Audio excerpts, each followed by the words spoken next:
11절에서부터 15절 말씀입니다. 설교 제목은 성도의 외로움, 새해에 누구를 친구로 삼을까입니다. 에베소서 4장 11절, 그가 어떤 사람은 사도로, 어떤 사람은 선지자로, 어떤 사람은 복음 전하는 자로, 어떤 사람은 목사와 교사로 삼으셨으니 이는 성도를 온전하게 하여 봉사의 일을 하게 하며 그리스도의 몸을 세우려 하심이라. 우리가 다 하나님의 아들을 믿는 것과 아는 일에 하나가 되어 온전한 사람을 이루어 그리스도의 장성한 분량이 충만한 데까지 이르리니 14, 15절 합독합니다. 시작.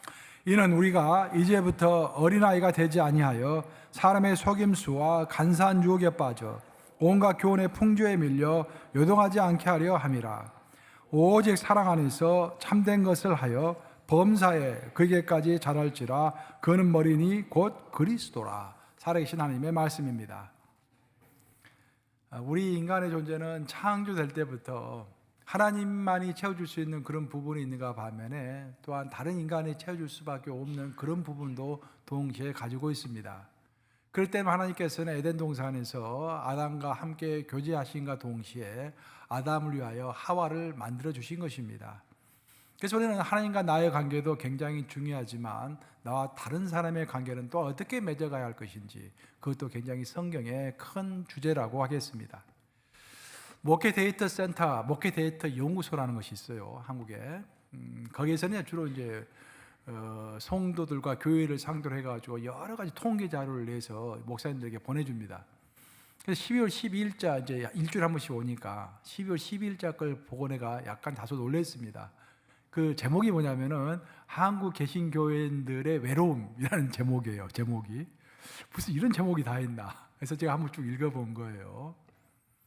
사실 이제 한국 교회 사정이 우리 이민교회 사정과 똑같다고는 할 수 없지만 그 정서가 아주 비슷합니다. 정서가. 그래서 이제 한국 교회에서 적용되는 것들이 이민교회에서도 많이 적용이 되는데 그 내용을 쭉 읽어봤더니 제가 다소 놀랐습니다. 많은 교회들 상대로 성도들 상대로 이제 서베이 조사를 한 거예요. 그 서베이 조사를 했더니 한국에 있는 성도의 개신교도들 중에 3분의 1 이상이 교회 생활을 하면서 심하게 외로움을 겪고 있다는 것입니다. 외롭다라는 거예요. 그래서 왜 외롭냐라고 물어봤더니 첫 번째로 응답했던 게 뭐냐면은 이 교회에서 마음을 터놓고 이야기할 상대가 한 명도 없다라고 이야기했더라. 한 명도 없다라고 이야기했다라는 거야. 그러니까 특이한 것은 뭐냐면은 그나마 여자들은 좀 괜찮은데 남자들이 이렇게 외롭다라는 거예요. 남자들이 마음을 터놓고 이야기할 사람이 없다라고 응답을 했다라는 것입니다. 또 두 번째로 응답했던 게 뭐냐면 그 제일 많이 응답했고 말할 사람이 없다라고 제일 응답을 했고 두 번째로는 교회 활동에 함께 참여하지 못해서 외롭다. 세 번째로는 내가 교회에서 함께 식사하고 함께 음료수를 마실 그럴 사람이 없다라는 것이 교회에서 참 이상하죠. 근데 저에게 목회자인 저에게 가장 가슴이 아팠던 것은 뭐냐면은 이런 이제 또 응답이 많이 나왔다고 그래요. 목사님이 가족을 강조하는 설교를 하시거나 부부끼리 모이는 모임이 교회에서 있는 경우에 많이 외로움을 느낀다는 거야. 누가 그러겠습니까? 미혼자이죠. 아직 결혼하지 않은 사람들, 나이가 많이 먹었지만 결혼하지 않은 사람들, 이혼한 사람들, 이혼자, 사별자, 배우자를 사별한 분들은 교회에서 자꾸 이렇게 뭐 가족이 중요하다, 뭐 그렇게 설교하고 부부 모임을 해라 막 그러면은 굉장히 외롭다라는 거예요. 아멘 하시네. 맞습니까, 여러분? 야, 그걸 내가 보고서 저도 사실 5월달이 되면 그걸 많이 느낍니다. 5월달이 가정의 달입니다. 5월달 가정의 달이기 때문에 보통 교회에서는 5월달 되면은 첫 번째 주는 부부에 관한 설교를 하고요. 두 번째는 자식에 관한 설교를 하고 세 번째는 부모에 관한 설교를 합니다. 그럼 어떤 사람들은 3주 내내 마음이 괴롭고 외롭다라는 거예요, 교회에서. 그 저 같은 경우는 이제 언제부턴가 저도 그것을 직감을 했어요. 왜냐하면 요즘에는 그 혼자 사는 가구가 많잖아요. 이혼자들도 많고 사별자들도 많고 그래서 5월달 딱 한 번만 또 이제 가정은 중요한 거니까 하나님께서 제정하신 중요한 거니까 설교는 반드시 해야 하니까 딱 한 번만 저는 합니다. 5월달에. 근데 이제 만약 그것을 세 주로 늘려가지고 하는 경우에 외로운 사람들이 많아진다 그런 말입니다. 죄송합니다. 이 성경은요, 고독과 외로움을 구분하고 있습니다. 고독은 solitude, 외로움은 loneliness. 고독은 성경에서 긍정적으로 이야기를 하고 있습니다. 고독은 하나님과 더 가까워지기 위하여 세상으로부터 나를 내 스스로가 격리시키는 것, 그리고 내 자신의 내면을 깊게 하기 위하여 하나님 앞에서 침묵 가운데 있는 것. 그래서 고독이라는 것은 긍정적인 것이고, 고독은 우리가 즐길 수가 있는 것입니다. 절대 나쁜 게 아닙니다. 오히려 고독은 필수적인 것입니다. 신앙인이 고독하지 않으면 그 신앙인이 아닙니다, 여러분. 제가 여러분의 담임 목사인데, 담임 목사가 항상 바쁘고 그냥 항상 헤헤 하고 다니면 좋겠습니까, 여러분? 목사님 좀 시리어스하고 고독 가운데 있고 그래, 그것도 여러분들 필요하다 생각하지 않으세요? 마찬가지입니다. 여러분들도 마찬가지라 이 말이에요. 어쨌든 우리가 고독할 줄 알아야 합니다. 성경을 읽어보면은 이삭 이야기가 나올 때 이삭은 멀리 들판을 바라보고 있었다라는 표현이 몇 번 나옵니다. 이삭은 멀리 들판을 바라보고 혼자 생각하는 고독의 사람이었습니다. 또 시작시대로 보면은 세례 요한은 광야에서 고독 가운데서 앞으로 오실 메시아의 길을 예비하는 사람이었습니다. 스스로 고독의 길을 택한 것이죠. 무엇보다도 우리 예수님이 고독의 사나이였습니다. 우리 예수님은 이른 새벽에 하나님 앞에서 홀로 대면하며 홀로 그 모든 군중을 다 뒤로하고 홀로 주님을 대면하며 고독 가운데 있었던 고독의 사나이였습니다. 예수님이. 반면에 외로움은 굉장히 비자발적인 것이고, 외로움은 괴로운 것이고 또 위험한 것입니다. 그래서 하나님께서는 이렇게 말씀하셨죠. 창세기 1장 2장 18절을 보시면 이렇게 말씀하셨습니다. 창세기 2장 18절 같이 읽습니다. 시작. 여호와 하나님이 이르시되 사람이 혼자 사는 것이 좋지 아니하니 내가 그를 위하여 돕는 배필을 지으리라 하시니라. 사람이 혼자 사는 것, 사람이 외로운 것 좋지 않다라는 거예요. 그래서 하나님께서는 우리에게 배우자를 주시고 또 우리에게 친구를 주시는 것입니다. 일본 기독교 역사를 대표할 만한 한 명의 목사를 꼽아라 하면 우찌무라 간조죠. 오래전에 별세하셨지만 우찌무라 간조. 그 우찌무라 간조 밑에서 또 이제 우리 한국의 우리 신앙의 선배들도 많이 배출이 됐는데 일제시대에 활약했던 그런 분이시니까 우찌무라 간조가 책을 한 권 썼는데 그 책이 뭐냐면은 누구를 친구로 삼을까입니다. 오늘 설교의 제목이죠. 제가 오늘 설교 제목을 우찌무라 책에서 따온 거예요. 누구를 친구로 삼을까? 우찌무라 간조는 결론적으로 그런 이야기를 해요. 친구를 사귀려면은 친구가 적은 사람을 선택해서 친구로 삼아라. 왜냐? 사랑은 질투가 크기 때문이다. 친구가 많다라는 것은 그 사람의 친구 관계 깊이가 깊지 않다라는 반증이다. 그렇게 이야기를 하고 있어요. 사실 약간의 주관적인 면도 많이 가미된 그런 이야기인데, 어찌됐든 우찌무라 간조가 강조한 것은 뭐냐면은 기독인에게 있어서 친구라는 것은 깊이가 있어야 한다는 것입니다. 깊이가. 그 깊이를 강조하는 거예요. 즉 피상적인 그런 인간관계가 아니라 그리스도 안에서 목숨이라도 내놓을 수 있는 그런 선한 일을 위하여, 그리스도의 일을 위하여 함께 죽을 수도 있는, 그런 순교할 수도 있는 그런 인간관계를 맺으라, 그런 말이죠. 반면에 우리 존 웨슬리, 우리 감리교를 창시했던 존 웨슬리는 친구 관계를 이야기할 때 딱 한 가지를 요청했습니다. 우리에게. 우리 연합감리교도들은 어떤 친구를 사귀려고 하면은 그 친구가, 그 사람이 영원한 것을 사모하는 사람인지 또 영원한 것을 위하여 일하는 사람인지 그것을 분별한 다음에 사귀라라고 우리에게 충고를 했습니다. 사랑하는 여러분, 영원한 것이 뭐가 영원합니까? 권유가 권사님 딱 보이시네. 성가대 한다고 그러시더니 오늘 성가대 안 드시셨네. 뭐가 영원하냐면은 하나님이 영원해요. 하나님이. 그죠? 하나님이 영원하신 하나님이세요. 그 하나님의 말씀이 영원하죠. 천지는 없어지겠으나 내 말은 그대로 있으리라. 그리고 우리 인간의 영혼이 영원한 것입니다. 우리 인간은 몸은 죽어도 영혼은 하늘로 올라가죠. 그리고 부활의 날에 육신과 우리 영원한 그 영혼이 합쳐져 가지고 부활의 몸을 입게 되는 것입니다. 이 세 가지가 영원한 거예요.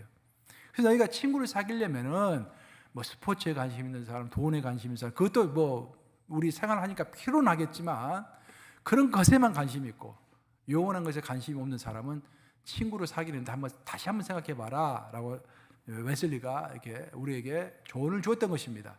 즉 한마디로 이야기하면 웨슬리가 이야기했던 것은 같은 가치관을 갖고 있는 사람을 친구로 삼으라, 그런 말이에요. 그리스도 안에서 같은 가치관을 가지고 있는 사람.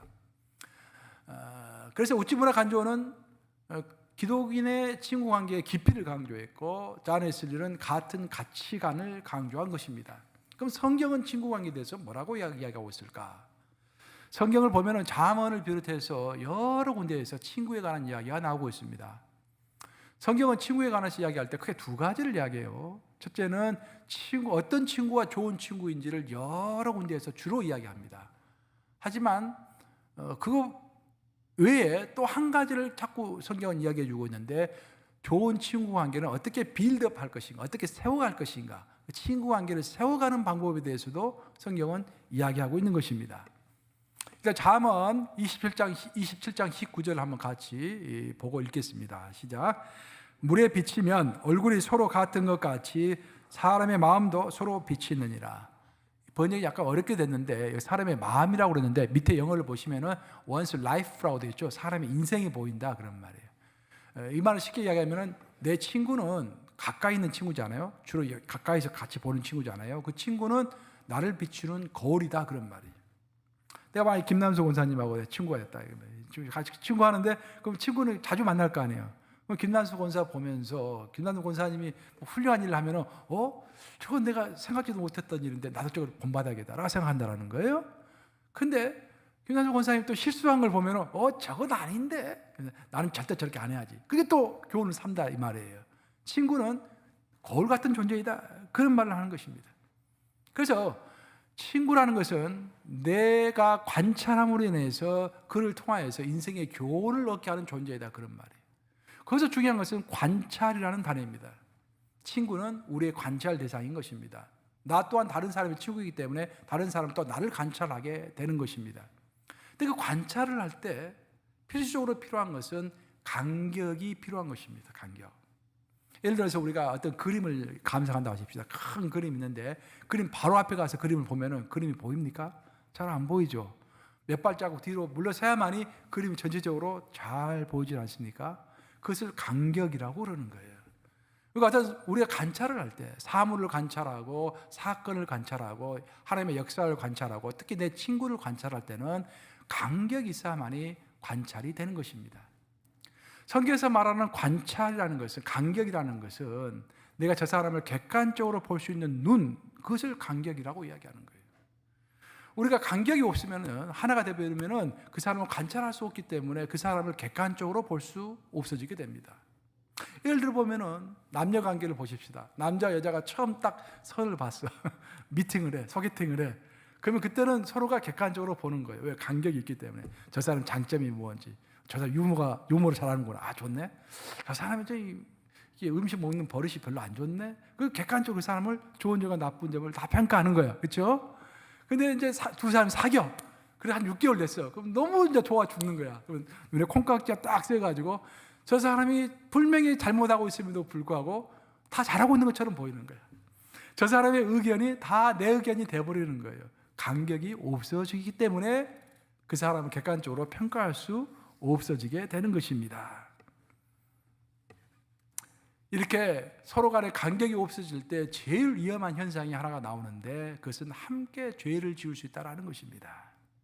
간격이 있으면은 부부 사이에도요, 남편이 엉뚱한 이야기를 하면은 누구를 비판하고 뭐 힘들게 이야기하면은 아내가 나서가지고 여보, 당신 지금 너무 나간 것 같아. 그건 아닌 것 같아. 비선서적이야. 그렇게 이야기해 줄 수 있어야 하는데 간격이 없으면은 그 말이 맞아. 당신 말이 맞지. 무조건 배우자 편을 드는 거예요. 그러면서 함께 죄를 범하게 되는 것입니다. 그래서 성경이 말하는 친구 관계라는 것은 항상 간격의 고독이 필요하다라고 이야기하고 있습니다. 서로가 서로를 객관적으로 관찰할 만한 그런 간격, 서로가 서로의 잘못을 지적해 줄 수 있을 만한 그런 적당한 간격이 필요하다라는 거예요. 사람을 한문으로 표현하면 인간이라고 하죠. 인자는 어떻게 되어 있습니까? 잘 아다시피 유명한 글자죠. 인자. 사람과 사람이 마주치고 있는, 서로 맞대고 있는 것이 인자입니다. 이렇게 되어 있죠. 사람은 혼자 서면은 넘어지게 되어 있어요. 그래서 누군가 받쳐줘야 합니다. 인간이라는 것은, 사람은 사회적인 존재이다. 혼자 살 수 없는 공동체의 존재다라는 것을 표현하기 위하여 인자가 이렇게 쓰여진 것이죠. 근데 그 다음에 오는 간자가 진짜 중요합니다. 사람은 인간이라고 그랬어요. 간자는 무슨 간자입니까? 사이간자죠. 사이간자. 사람과 사람 사이에는 사이가 필요하다. 간격이 필요하다. 그런 말이에요. 그래서 공자는 그런 이야기를 했잖아요. 사람과 사람 사이에 간격이 없으면 애절이 무너진다. 버릇이 없어진다. 버릇이 없어진다. 그렇지만 성경은 더 중요한 말을 하고 있습니다. 그것은 공자의 그런 별별 일 없는 그런 이야기고, 우리 성경을 읽어보면은 하나님께서 뭐라 하시냐면은 인간과 인간 사이에 간격이 없으면은 그 사람들은 함께 죄를 범할 수 있다라고 경고하시는 거예요. 가장 대표적인 케이스가 구약에서는 아담과 하와의 경우입니다. 하와가 죄를 범했어요. 그리고 아담을 찾아왔습니다. 같이 죄를 범하자고. 그럼 아담은 어떻게 해야겠습니까? 그거 안 되는 일이라고, 하나님께서 금하신 일이라고 당연히 그렇게 이야기를 했어야 하죠. 하지만 두 사람 사이는 간격이 없었기 때문에 그렇지, 잘했군, 잘했어 하면서 그냥 하와가 한 대로 아담이 따라간 거예요. 같이 죄를 범한 것입니다. 신약 시대로 오면 가장 대표적인 같이 죄를 범한 부부가 누굽니까? 아나니아와 삽비라. 그죠? 두 사람이 하나님께 제물을 드리기로 했어. 근데 약간 남편이 좀 돈이 좀 아까웠습니다. 그래서 내기로 한 금액 중에서 90%만 내고, 예를 들어서 10%를 우리가 갖자. 그럼 아내가 뭐라고 해야 할까요? 아니, 하나님께 한번 우리가 맹세한 건데 그걸 절대 안 되죠. 여보 너무 나갔어. 그렇게 하면 안 돼. 그렇게 이야기해 줘 하는데, 잘했군, 잘했어, 맞아, 그렇게 한 거야. 같이 죄를 범한 거예요. 그 결과로서 같이 성령의 큰 단죄를 받게 되는 것입니다. 이처럼 성경은 친구 관계를 이야기할 때 첫 번째 간격이 있어야 한다는 것을 이야기하고 있어요. 비판할 수 있는 간격, 서로가 서로를 비판할 수 있는 간격, 함께 죄를 짓지 않을 그런 간격, 그래야만이 함께 죄를 짓는 것으로부터 자유로울 수 있다라고 이야기하고 있어요. 성경은 또 친구에 대해서 이야기할 때 두 번째로 중요한 것을 이야기하고 있는데, 서로의 다름에 대해서 이야기하고 있습니다. 보통 우리 세상에서 친구를 사귈 때는요, 내 친구가 모든 것이 내 마음 같으면 좋을 것 같아. 자꾸 내 방식대로 끌어오려고 노력합니다. 저도 이제 결혼 생활을 해보고, 여러분도 부부 생활하고, 저도 결혼한 지가 벌써 40년 가까이 되나? 1991년도에 결혼했으니까 굉장히 오래됐죠. 보기보다 오래됐죠. 네, 그 하면서 지금도 보면은 사이는 문제 없지만 자꾸 내가 원하는 방식대로 이렇게 끌어오려고 하는 그런 게 있잖아요. 여러분도 아마 마찬가지일 거예요. 내가 내 방식대로 배우자를 끌어오려고 하는 것이 있다 이 말이죠. 근데 성경은 그렇게 이야기하지 않습니다. 성경은 서로가 다른 것은 하나님이 다르게 창조하셨고 모든 것이 다르기 때문에 다름을 긍정하고 인정하라고 되어 있어요. 오늘 본문 말씀이잖아요. 오늘 본문 말씀 에베소서 4장 11절과 13절 말씀인데 우리 한번 같이 읽어보겠습니다. 시작. 그가 어떤 사람은 사도로, 어떤 사람은 선지자로, 어떤 사람은 복음 전하는 자로, 어떤 사람은 목사와 교사로 삼으셨으니 우리가 다 하나님의 아들을 믿는 것과 아는 일에 하나가 되어 온전한 사람을 이루어 그리스도의 장사한 분량이 충만한 데까지 이르느니라고 되어 있습니다. 하나님께서는 어떤 사람은 사도로, 어떤 사람은 선지자로, 어떤 사람은 복음 전하는 자로, 어떤 사람은 목사와 교사로 각각 다 부르심이 다르다라는 거예요. 그 태어날 때부터 아무리 쌍둥이로 태어났다고 할지라도 지문이 다 다르고 그 특색이 다르고 얼굴이 조금은 다 다르다 이 말입니다. 그 다름이라는 것은 하나님의 창조의 법칙이기 때문에 그것을 부인하지 말라는 거예요. 타인을 자꾸 나의 방식대로 뜯어 고치지 말라는 것입니다. 그것을 인정하라는 거예요. 그래서 그게 가장 다르지만 그 다름 안에서 하나님 안에서 하나 될 수 있다라고 이제 오늘 본문 이야기하죠. 그러니까 다르지만 그 다름을 인정하면서 하나님 안에서 하나님을 위하여 하나가 되라 그렇게 이야기하는 거예요. 즉 정리를 하면 성경이 말하는 인간관계는 다양성 속에서의 통일성입니다. 그것을 영어로 이야기하면 unity in diversity. unity는 통일성을 이야기하는 것이죠. diversity는 다양성을 이야기하는 것입니다.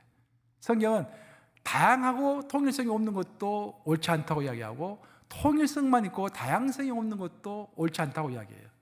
성경은 통일성과 다양성의 균형을 이루는 것이 가장 좋다라고 이야기하는 것입니다. 그리고 그 다양성 속의 통일성의 가장 대표적인 표현이 바로 성삼위일체 하나님이십니다. 삼위일체 그 자체가 다양성 속에서의 통일성인 거예요. 삼위일체를 보통 뭐라고 합니까?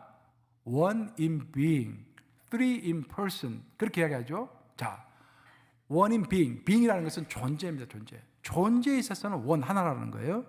하지만 person, 위격이죠. 위격에 있어서는 세 분이라는 거예요. 세 분. 성부, 성자, 성령은 세 위격이십니다. 분명히 세 위격이세요. 구분되어 있어. 세 위격이세요. 다양성이세요. 그런데 그분은 존재적인 면에 있어서는 또 하나가 된다 이 말이죠. 즉 다양성과 통일성을 동시에 이야기하고 있는 거예요. 그 성삼위일체 하나님의 삼위일체의 교훈이요, 우리 모든 신앙생활에 적용이 되는 것입니다. 사회에도 적용이 되고 우리 신앙생활에도 적용이 되는 거예요. 항상 잊지 마셔야 돼요, 여러분들. 그래서 우리 기도 기능에 있어서는 균형이 그렇게도 중요한 것입니다. 균형이. 그래서 unity in diversity, 그래서 가장 잘 표현한 단어가 university라는 단어잖아요. 자, 오늘 영어 시간은 간데 university가 뭡니까? 우리 권사님 뭐죠? 우리 대학교, 이청자 권사님. university 하면 대학교 아닙니까? 대학교라는 그 단어가 uni 플러스 versity라고 합쳐진 단어예요.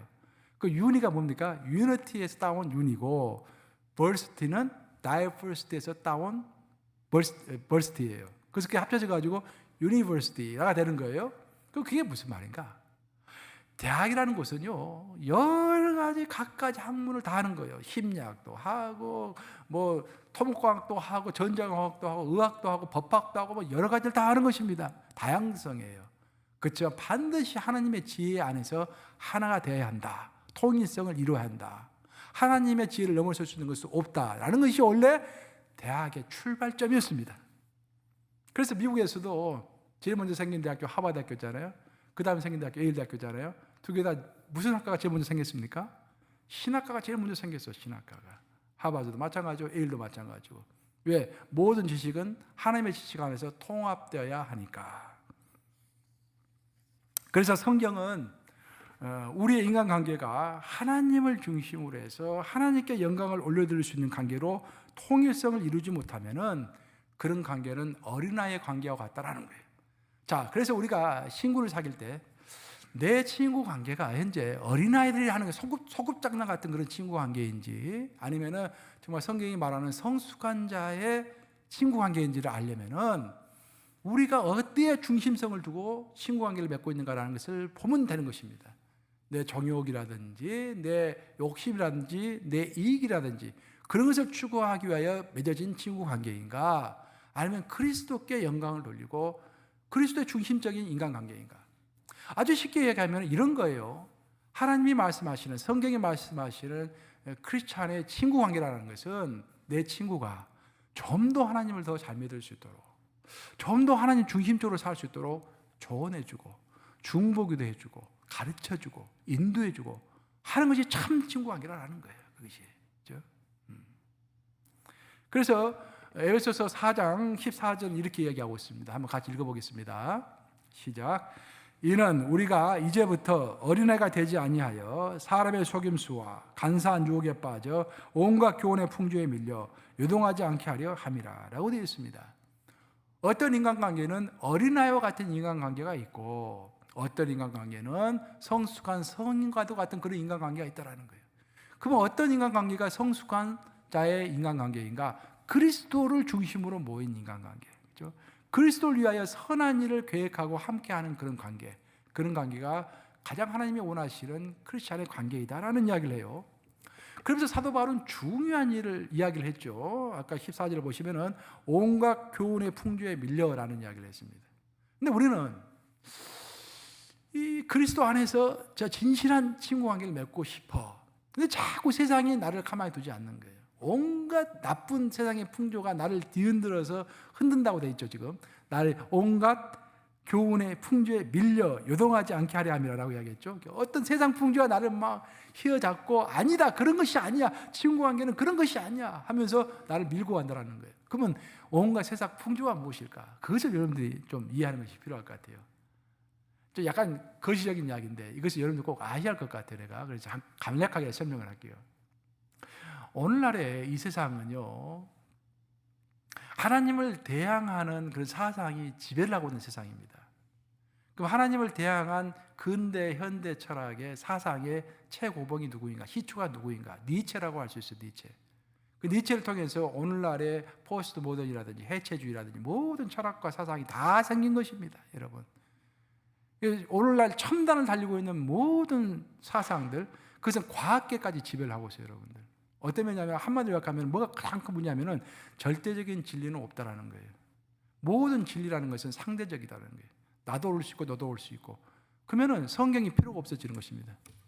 성경은 절대적인 십계명을 하나님께서 우리에게 이야기하고 있죠. 남의 물건을 훔치는 것은 나쁘다라고 이야기하고 있잖아요.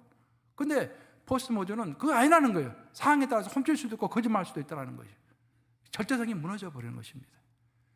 반면에 그것은 사상적인 측면이고, 우리가 지금 일상에 법하는 법원에 가서 법의 지배를 지금 받고 있잖아요. 그러니까 우리 아이들 다 교육받고 있잖아요. 학교 가서 중학교, 고등학교, 대학교 가서 다 교육받고 있잖아요. 그 교육. 또 정치 시스템, 경제 시스템. 가장 큰 근본적인 영향을 미친 사람은 루소입니다. 루소.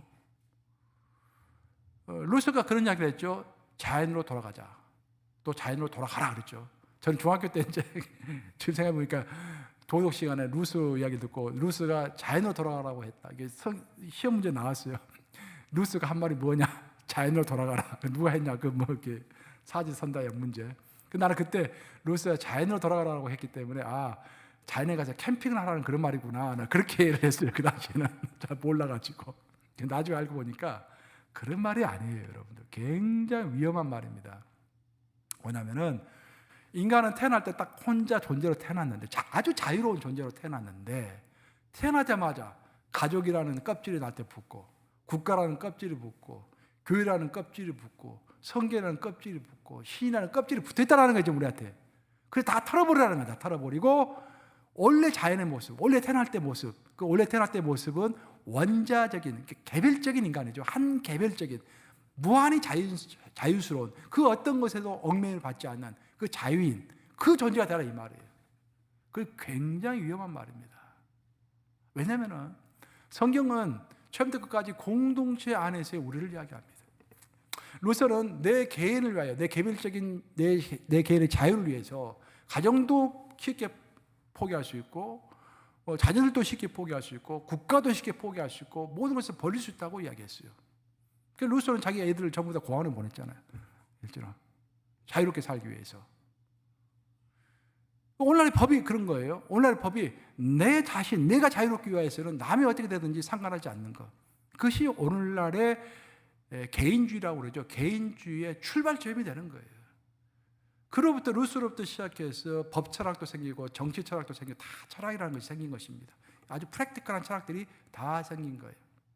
거기다 토마스 호프라든지 잔 로크라든지 그 유명한 사람들, 그 사상가들, 그 사람들 때문에 유럽의 헌법이 다 개별적인 하나님 앞에서의 공동체의 책임을 가진 그런 인간이 아니라 그 모든 책임을 다 벗어던지고 나 혼자 정말로 자유롭게 살 수 있는, 마음대로 살 수 있는 그 인간을 보호하기 위하여 만든 것들이 현대 헌법이고 현대 법들인 것입니다. 그런 교육을 우리 아이들이 학교 와서 지금 배우고 있는 거예요. 바로 이것이 현대 개인주의의 뿌리입니다.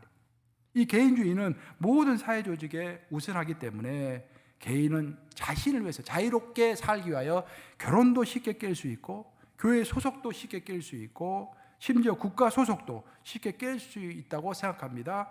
현대인들은 그것을 너무도 당연하게 생각하는 거예요. 사실 우리도 그렇잖아요. 우리 이미 지금 국적 바뀌었잖아요. 한국 떠나서 미국으로 국적 바꿨고, 바꿀 때 여러분 고민 많이 하셨어요, 여러분들? 고민 깊이 하는 사람들 별로 없을 거야, 아마. 쉽게 생각하면서 이렇게 바꿀 수 있을 거예요, 아마. 하지만 이런 인간과는 성경에서 제시하는 그림과는 굉장히 다른 것입니다. 성경에 따르면 우리 기독인은요, 자신이 원하는 대로 자신의 육신과 자신의 생각을 따라서 자유롭게 사는 그런 존재가 아니라 공동체를 위해서 내가 스스로 십자가를 지는 존재로 우리 기독인들을 묘사하고 있는 것입니다. 또한 내 자신만을 위하여 내 자신 위주로 사는 그런 사람이 아니라 예수의 몸을 닮아서 타자를 위해서 살아가는 존재라고 우리에게 교훈하고 있는 것입니다. 예수님이 이 땅에 태어나셔가지고 자기 멋대로 마음대로 자유롭게 살려고 이 땅에 태어나지 않으셨습니다. 우리 예수는 이 땅에 태어나셔가지고 만인을 구원하기 위하여, 타자를 구원하기 위하여 자기를 드리는 인생을 살면서 너희는 나를 따르라 라고 말씀하셨죠, 예수님이. 너희는 나를 따르라고 말씀하셨어요. 우리에게 너희는 나를 따르라. 즉 타자의 삶을 따라가라 그런 말이에요.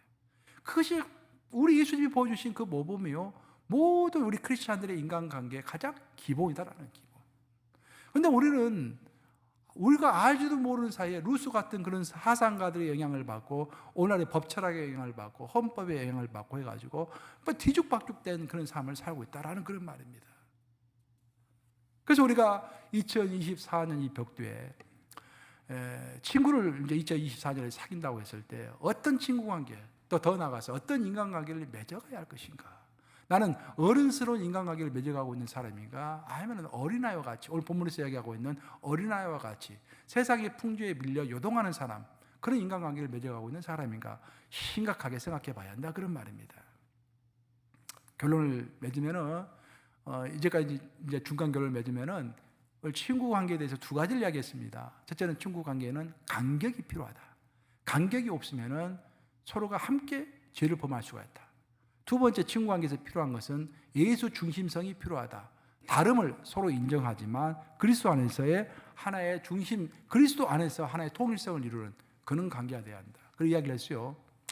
만약 세 번째 하나 중요한 것이 더 나오는데, 사도 바울은 오늘 본문을 통해서 우리의 인간관계를 무엇으로 세워야 할 것인지, 무엇으로 빌드업, 세워나가고 유지할 것인지 아주 중요한 이야기를 오늘 본문에서 해주고 있습니다.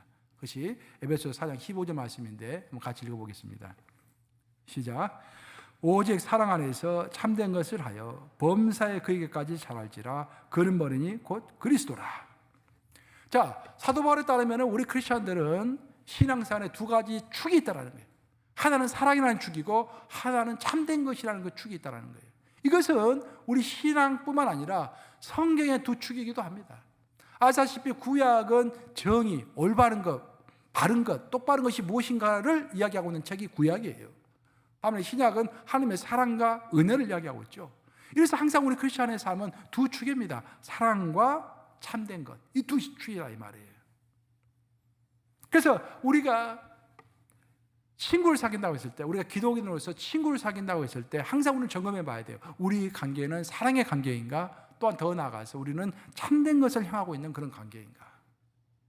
예를 들어 보면은 범죄자들 한번 생각해 보십시다. 세상의 범죄자들, 뭐 조폭이라든지 깡패도 좋고요. 그래서 사람들 진한 우정이 있다고 그래요. 뭐 실질이 아닌지는 모르겠지만 뭐 우정이 있다고 그래요.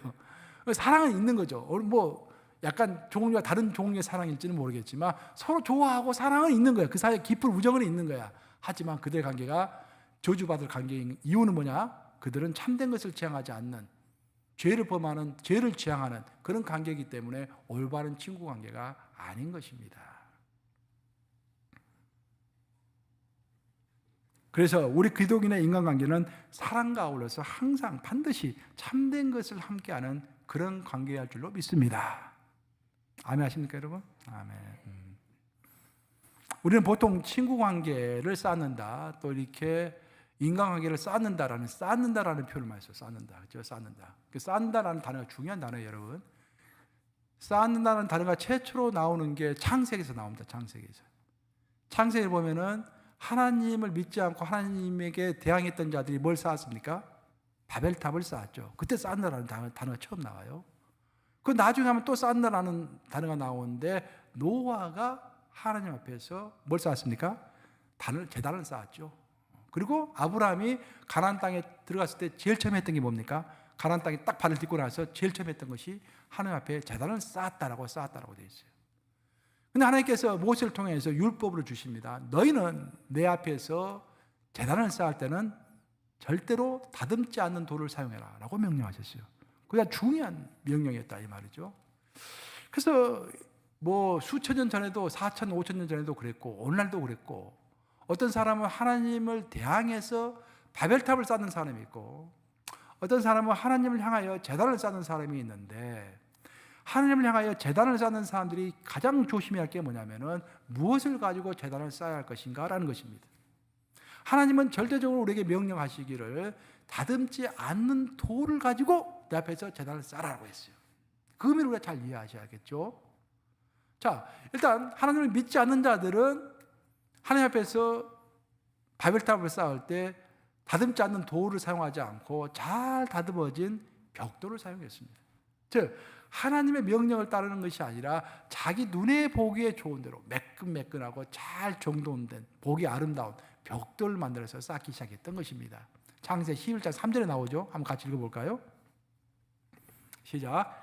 서로 말하되 자 벽돌을 만들어 견고히 굽자 하고 이에 벽돌로 돌을 대신하여 라고 되어 있습니다. 대신이라는 말이 중요한 것입니다. 그들은 다듬지 않는 돌을 사용하라는 하나님의 말씀에 대신해서 벽돌을 만들어서 바벨탑을 쌓은 것입니다. 우리가 왜 이런 이야기를 알아야 하냐면은 이것이 바로 우리 친구 관계에 관련되어 있기 때문입니다.